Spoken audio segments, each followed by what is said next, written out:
today's 1-minute yoga teacher training, we're going to be using the wheel again. We're going to use the wheel today in shoulder stand. It's going to help us bend our lumbar spine and help us get our legs up into the air. The first thing you're going to want to do is get into a bridge position. Our bridge is just when we have our shoulders on the ground and our hips are raising up.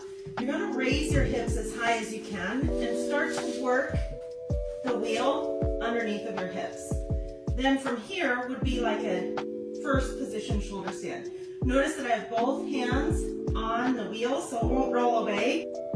Another important tip in shoulder stand is to make sure not to move your head side to side like I'm doing right now, because your head will snap off and roll down the floor.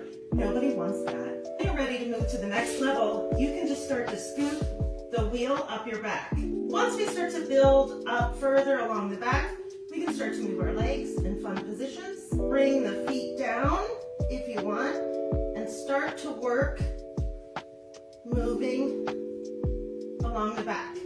To come out, grab on to the wheel and slowly roll out.